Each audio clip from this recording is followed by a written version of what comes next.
நீ அவங்களோட ஃபேமிலிக்கு சப்போர்ட்டா இருக்கியா? ஓகே, உனக்கு அது சரின்னு படுதா? நீங்க ஒரு விஷயத்தை புரிஞ்சுக்கணும். தப்பு இவங்க மேல இல்ல, உங்க மேலதான்.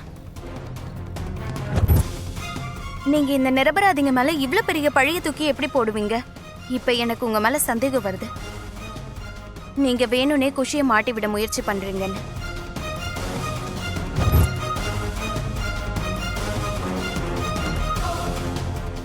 ஏன் உங்ககிட்ட எனக்கு தான் பர்சனல் பிரச்சனையா? ராதிகா இறந்தது என் பாட்டி.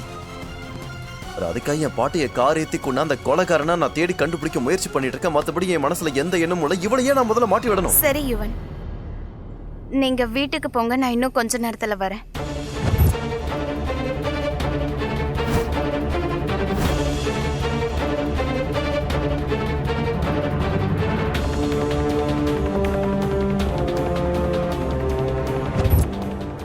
வா கீர்த்தி.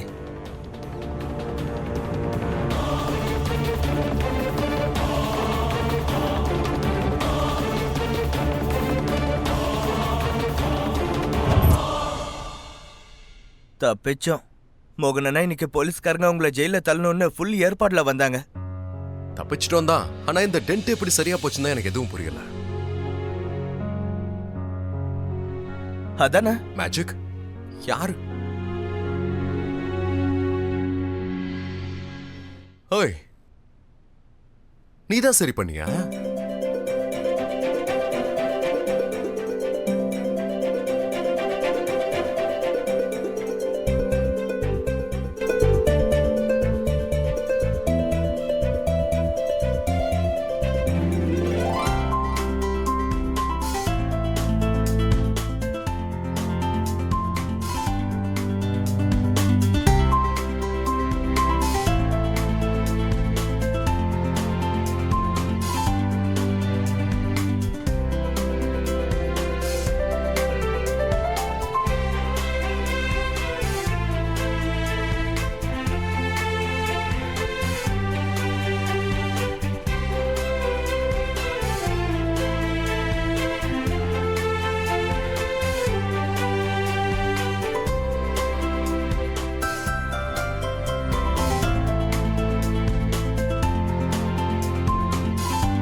ராதா, நீ இதெல்லாம் தனியாவா பண்ண?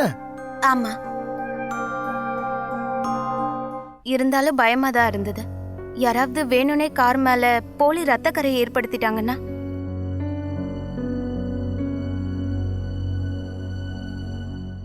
அதனால நான் ப்ளீச் போட்டு கூட வாஷ் பண்ணிட்டேன்.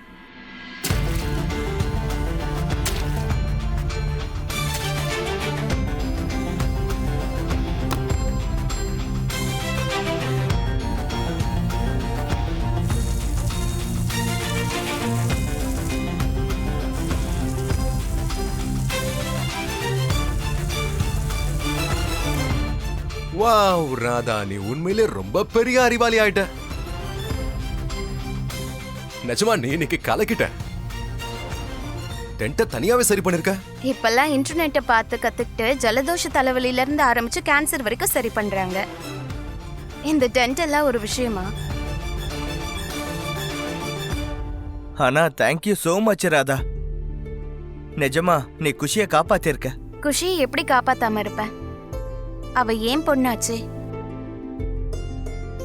அதுவும் இல்லாம நான் காப்பாத்தாம யார் காப்பாத்துவா? அஜித் அண்ணா. ம். சாரி மாமா ப்ரோ, நான் தப்பு பண்ணிட்டேன். ஓய், நீ எதுக்கு சாரி சொல்ற? அந்த போலீஸ் ஆண்டி திட்டினாங்க, அதான் பயந்துட்டேன்.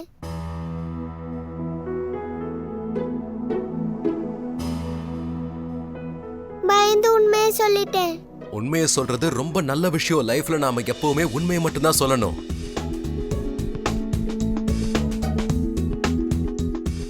அதுவும் நீ பண்ண காரியம் வேற யாராலையும் பண்ணவே முடியாது.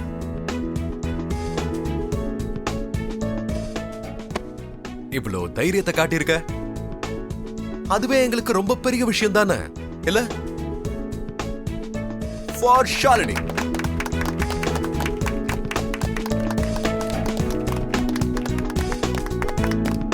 இப்படி பண்ண. அப்புறம் ஷாலினி, அந்த போலீஸ் ஆண்டி இருக்காங்கல்ல, அவங்கள பார்த்து நீ இனிமே பயப்பட வேண்டாம். நான் அவங்களுக்கு சரியான பாடம் கத்து கொடுக்கறேன். இனிமே யாரும் கவலைப்பட வேண்டிய அவசியமே இல்ல. ராதா இருக்கால, எல்லாம் அவ பாத்துப்பா.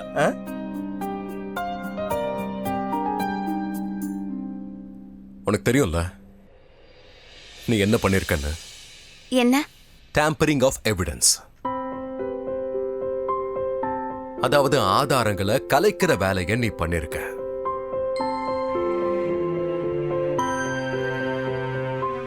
ஒருவேளை குஷி ஜெயிலுக்கு போனானா, குஷியோட அப்பா எப்படியும் ஜெயிலுக்கு போயிடுவேன். கூடவே குஷியோட அம்மாவும் ஜெயிலுக்குள்ள மாவு அரைக்கணும். ஆற்ற வேலைலாம் இருக்காது. புரியுதா? நல்லது தானே. குறைஞ்சபட்சம் அங்கேயாவது நம்ம 3 பேரும் சேர்ந்து இருக்க முடியும்.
நீ நினைச்சா நாம இப்ப கூட ஒன்னா சேர்ந்து இருக்க முடியும்.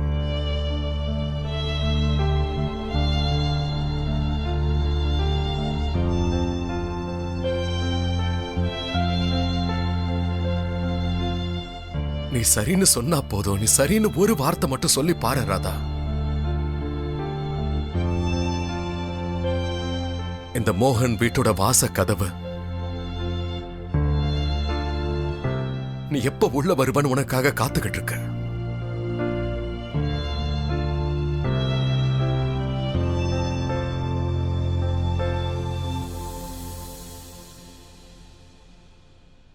இப்ப அதுக்கு வாய்ப்பில்லை மோனையா.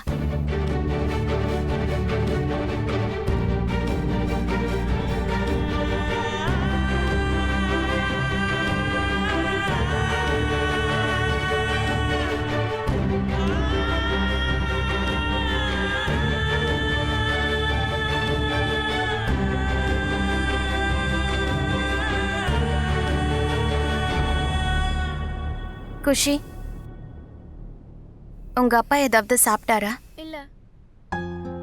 நீ ஏதாவது சாப்பிட்டியா?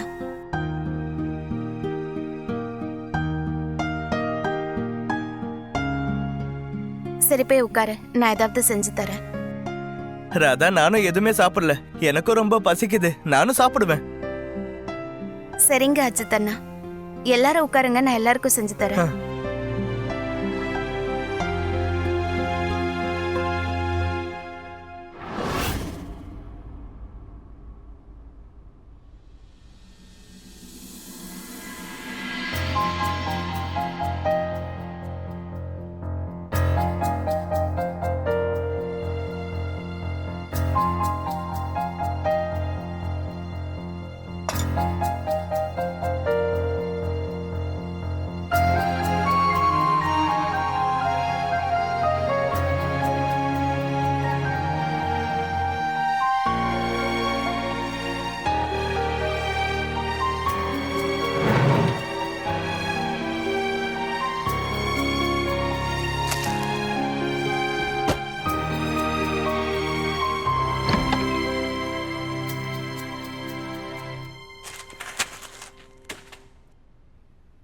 என்ன இது?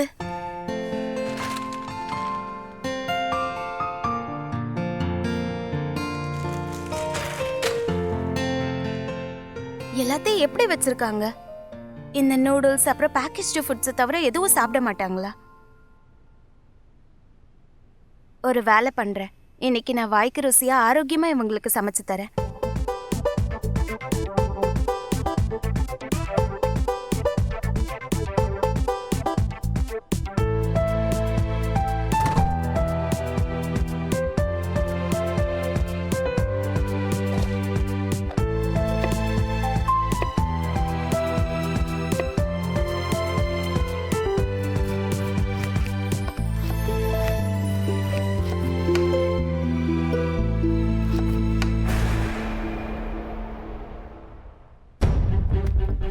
ராதா மேடம், நான் இன்னும் உயிரோட தான் இருக்கேன். இத்தனை வருஷமா நீங்க இந்த வீட்ல இல்லைனாலும் சமையல் வேலை எல்லாம் நடந்துகிட்டு தான் இருக்கு. அதனால ஒரு நாள் உங்களோட கையால சமைச்சு கொடுத்து எல்லாரோட பழக்கத்தையும் கெடுக்காதீங்க. நீங்கெல்லாம் தினமும் வெளியிருந்து தானே சாப்பாடு வாங்கி சாப்பிடுறீங்க. இன்னைக்கு இதையும் வெளியிருந்து வாங்கின சாப்பாடா நினைச்சுக்கோங்க. சரியா கீர்த்தி அக்கா?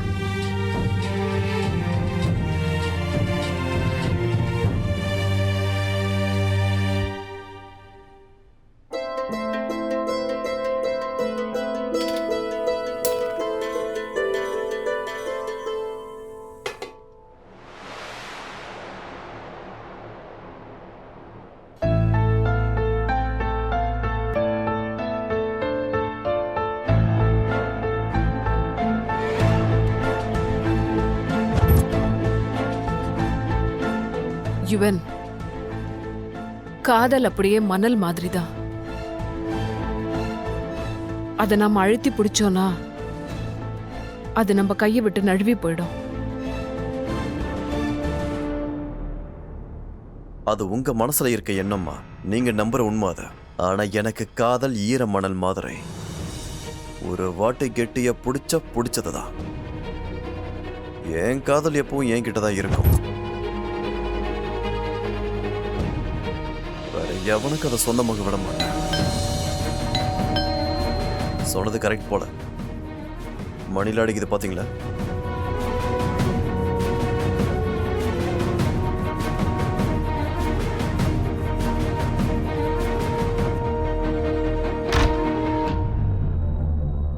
நான் பார்க்க வெயிட் பண்ணது கிடைச்சதா?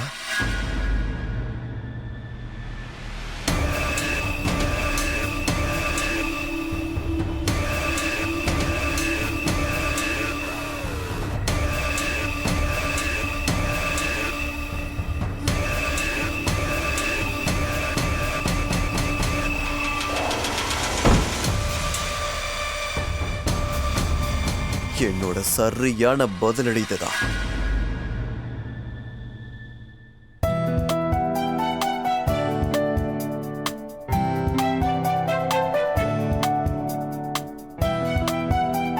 வாவ் ராமா, சமையல் சூப்பரா இருக்கு. பல வருஷத்துக்கு அப்புறமா இன்னைக்கு தான் நல்ல சாப்பாடு சாப்பிடுறோம். என்ன பல வருஷம் கழிச்சு நல்ல சாப்பாடு? ஏன் இதுக்கு முன்னாடி நீ சாப்பாடு சாப்பிடலையா? ஏன் சமையல் நல்லா இல்லையா? என்னோட சமையல் அது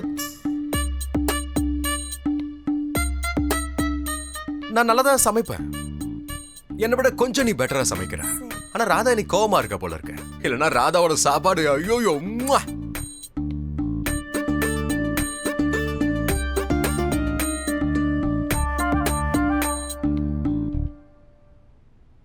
இரு ராதா, ஏற்கனவே எங்க வீட்ல நீ நிறைய வேலை செஞ்சுட்ட.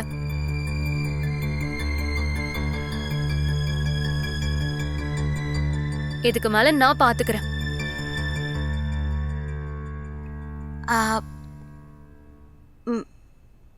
மௌனையா, ரொம்ப நேரம் ஆயிடுச்சு, நான் கிளம்புறேன். நீ போய் தான் ஆகணுமா?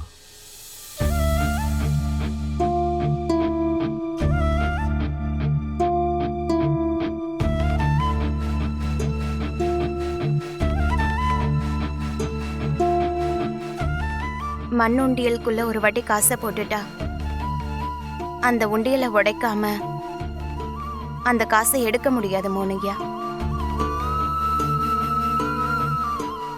என்னோட வாழ்க்கையும் அந்த மண் உண்டியல் மாதிரி ஆயிடுச்சு. இன்னைக்கும் அந்த வீடு என்னோடது. அங்கிருந்து வெளியே வர நான் முயற்சி பண்ணேன்னா அந்த வீடு உடைஞ்சு போயிடும். ஆனா இன்னைக்கு உங்க கூட கொஞ்ச நேரம் நான் இருந்திருக்கேன்ல, இதை என் மனசுக்குள்ள நான் பத்திரமா வச்சுக்கிட்டு என் மிச்ச வாழ்க்கையை கழிச்சிடுவேன்.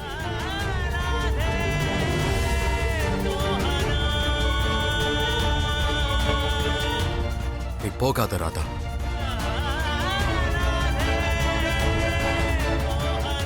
ரொம்ப வருஷம் கழிச்சு வந்திருக்க. போய் தானே ஆகணும் மோனையா. யுவன் எனக்காக காத்துட்டு இருப்பாரு. வீட்டுல அந்த மகாராஜா உட்காந்துருக்கால, உன் பிள்ளையோட அப்பன். என்ன உன் பிள்ளையோட அப்பா பிள்ளையோட அப்பான்னு சொல்லிக்கிட்டே இருக்கீங்க? மானஸ் யுவனோட மகனா இருந்தா நீங்க அவன் மேல அன்பு காட்ட மாட்டீங்களா?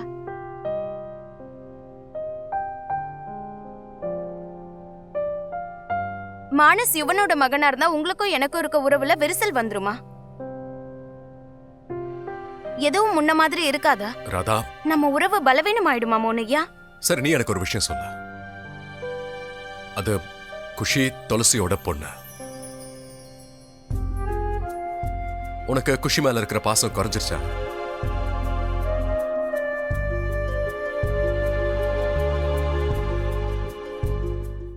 நான் துளசியோட புருஷன், அதனால உனக்கு என் மேல காதல் குறைஞ்சிருச்சா?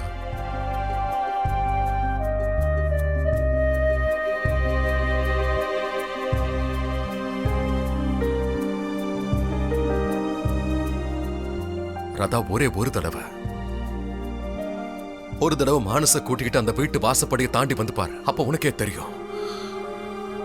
நான் மானஸ் மேல அவ்வளவு பாசத்தை கொட்டுவேன். நீ குஷி மேல வச்சிருந்த பாசத்தை விட ரொம்ப அதிகமா காட்டுவேன்.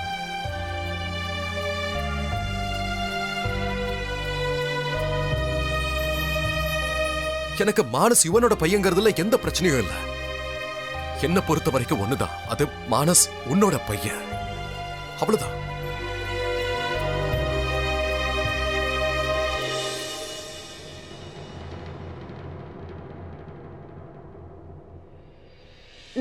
நான் கிளம்புறேன்.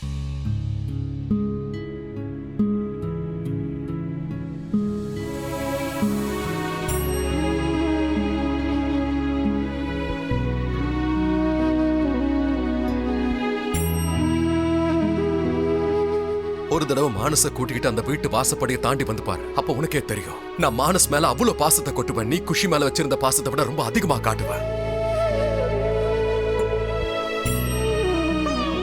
எனக்கு மானஸ் யுவனோட பையங்கிறதுல எந்த பிரச்சனையும் இல்லை. என்ன பொறுத்த வரைக்கும் ஒண்ணுதான், அது மானஸ் உன்னோட பையன்.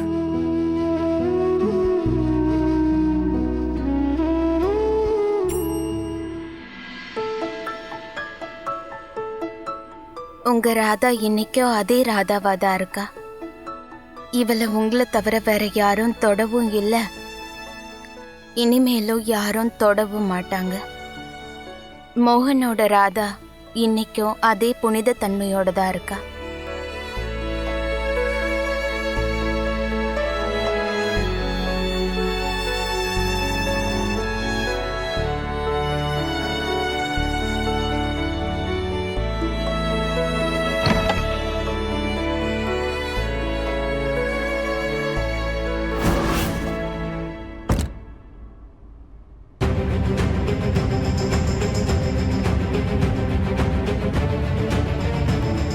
யுவன்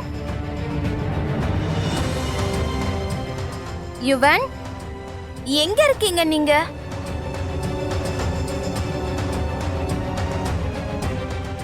ஏன் இங்க இவ்ளோ இருட்டா இருக்கு? நான் தான் இருட்டாக்குனேன்.